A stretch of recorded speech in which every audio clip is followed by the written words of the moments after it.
Assalamu alaikum dear viewers, welcome back to the part 11 of the Hajj series where we will discuss the Hajj 2025 crisis, visa cancellations, quota cuts and economic fallout. In the initial parts, we explored who the Hajjis are and what the Hajj pilgrimage entails, rules of wearing ihram including the key rituals and the important days from the 8th to the 13th of Dhul Hijjah. Additionally, we covered the visa application process and recommended trusted platforms for booking flights and hotels, costs for flights from different countries, arrival in Medina, budget and luxury, accommodation in Medina, food options in and around Medina, historical and local markets of Medina like the Quba market and Chef's market, and finally attractions and holy sites in Medina. Likewise, in the previous parts, we traveled to Mecca after Medina, whilst providing costs and booking options for transport, with luxury and budget accommodation and food in Mecca, and the significance of each day of the holy month of Dhul Hijjah. In the part 5, we explored budget versus luxury Hajj costs, starting the prices from buying an ihram to the return from Hajj, covering every minute expense that may cost during the entire Hajj travel. In our previous part, we also discussed washroom woes during Hajj and Tawaf, issues with big food chains in Makkah and Medina like Al-Baik, and issues with the transport systems in the holy cities. In the last part, we explored the sky-touching costs of medicines and how people can opt for smart solutions to avoid the price hikes of medicines during Hajj season and the heat challenges in Mecca this year. If you haven't explored it yet, please do. Quick update, this video is also available in Urdu on our YouTube channel. You can find it by navigating to our Urdu playlist, where the full video is available for your convenience. Now let's continue. Hajj, the sacred pilgrimage to Makkah, one of the 5 pillars of Islam, has always been a moment of immense spiritual significance for Muslims around the world. Every year, millions of believers from every corner of the globe gather in the holy cities of Makkah and Medina to fulfill this once-in-a-lifetime obligation. Traditionally, the atmosphere during Hajj season is vibrant, filled with unity, devotion, and countless stories of personal sacrifice and faith. But this year, Hajj 2025 has taken an unexpected turn. What was expected to be one of the largest Hajj gatherings in history has instead become a season marked by frustration, uncertainty, and disappointment for thousands of aspiring pilgrims.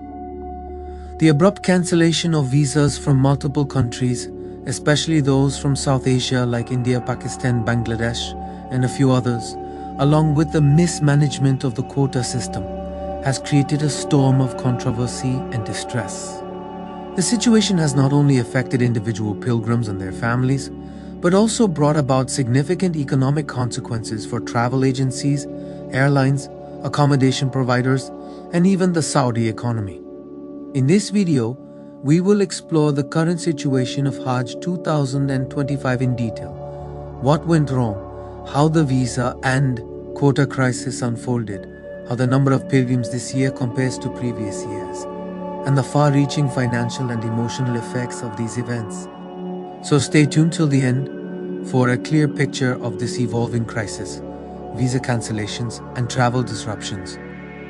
As Hajj season approached this year, thousands of Muslims from different countries had made all necessary arrangements. Flights were booked, accommodations were reserved, vaccinations were completed, and Hajj training sessions were attended. But just weeks before the pilgrimage was to begin, shocking news started coming in. Saudi authorities suspended the issuance of visas for several countries, including India, Pakistan, Bangladesh, Iran, and a few African nations. The reasons cited range from administrative regulations to crowd control measures, although no official transparent explanation was provided to the public. The timing of this decision was particularly devastating because many pilgrims had already paid hefty amounts for their Hajj packages through private tour operators. Those aspiring Hajjis had taken loans, sold their possessions, and planned for years to embark on this holy journey.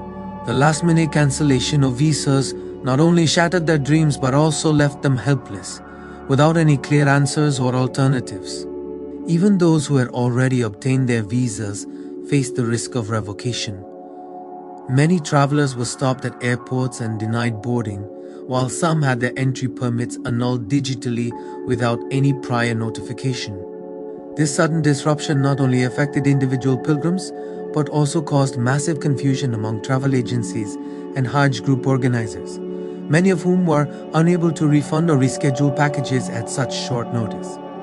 Quota mismanagement and discrimination allegations.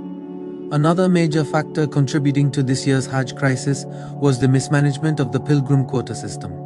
Every year, the Saudi government allocates a specific number of Hajj slots to each country based on its Muslim population. Within these quotas, a portion is assigned to government-sponsored pilgrims, while the rest is reserved for private tour operators. This year, however, the distribution of these quotas was riddled with irregularities. In countries like India, the quota for private Hajj group organizers was drastically reduced without prior warning. While earlier years had seen tens of thousands of private pilgrims, 2025 witnessed a significant cut, allowing only a small fraction of those numbers to travel.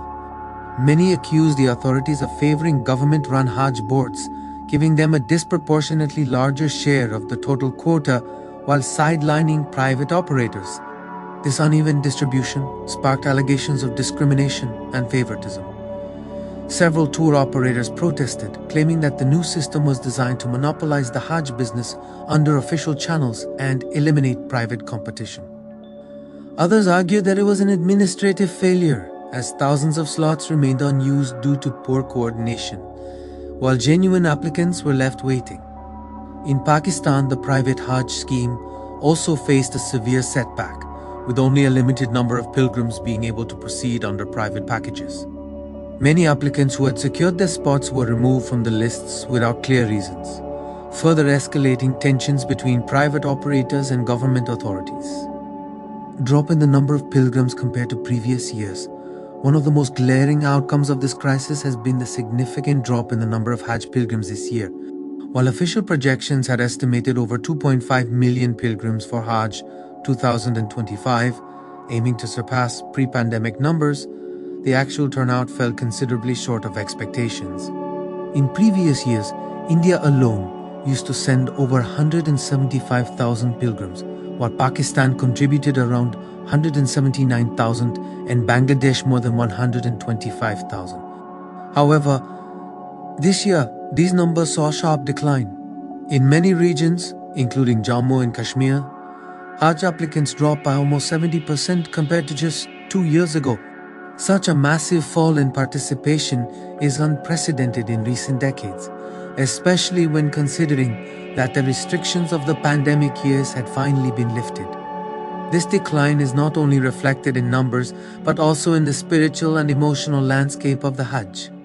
The streets of Makkah and the plains of Arafat, usually overflowing with pilgrims from all races and languages, appeared noticeably less crowded.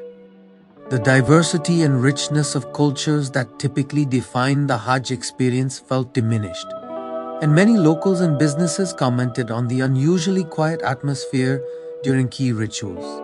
Financial losses for travel agencies, airlines, and Saudi businesses. The economic impact of this situation has been severe. In South Asia alone, thousands of travel agencies specializing in Hajj and Umrah packages suffered immense financial losses. Many had already collected funds from pilgrims, paid for flights, accommodation, transportation, and other services in advance, and are now facing demands for refunds that they cannot fulfill. Some agencies reported losses in the range of millions in local currency, with entire annual businesses collapsing in a matter of days. Airlines, too, were forced to cancel hundreds of flights, leading to financial setbacks and logistical nightmares. Hotels in Makkah and Medina, which had been fully booked for the season, suddenly found themselves with empty rooms and cancelled reservations. Local vendors, transport companies, and guides who rely on the annual Hajj season for their livelihood faced a similar fate. Stalls, restaurants, and souvenir shops that typically thrive during these weeks struggled with decreased footfall and lower sales. Even the Saudi government, which generates a significant portion of its non-oil revenue through Hajj and Umrah services, will feel the impact of reduced pilgrim numbers and the resulting shortfall in taxes and service fees. Emotional and spiritual consequences. Beyond the administrative failures and financial losses, the most tragic consequence of this crisis is the heartbreak experienced by thousands of would-be pilgrims. For many Muslims, the opportunity to perform Hajj comes only once in a lifetime. Years of savings, sacrifices, and preparations go into planning this journey. When these hopes are dashed at the final moment, it leaves deep emotional scars. Countless families recounted stories of elderly parents breaking down in tears, young children disappointed after months of anticipation, and entire communities heartbroken as their chosen representatives were denied the chance to fulfill their religious duty. In many places, this led to protests, petitions, and public outcries demanding answers and accountability from both local and Saudi authorities. Conclusion: the Hajj 2025 crisis has exposed the fragile nature of international pilgrimage management, particularly when marred by opaque policies, poor communication, and administrative negligence. The abrupt visa cancellations, discriminatory quota adjustments, and the resulting sharp decline in pilgrim numbers have not only disrupted a sacred tradition but also inflicted severe economic and emotional damage on individuals, communities, and entire industries. As the global Muslim community reflects on these events, it is clear that urgent reforms are needed in how Hajj is organized and managed. Transparent visa processes, fair quota allocations, and better coordination between governments and private stakeholders are essential to restore confidence and ensure that the sanctity of this pillar of Islam remains untouched by bureaucratic mismanagement. One can only hope that future Hajj seasons will learn from the mistakes of 2025 and make the pilgrimage more accessible, equitable, and fulfilling for every Muslim who longs to answer the call of their Lord. Thank you for watching our video. We hope you enjoyed our content and found it helpful for planning your travels. If you liked this video, give it a thumbs up, share it with fellow travelers, and don't forget to subscribe to our channel for more exciting travel guides and tips. See you in the next part. Allah Hafiz.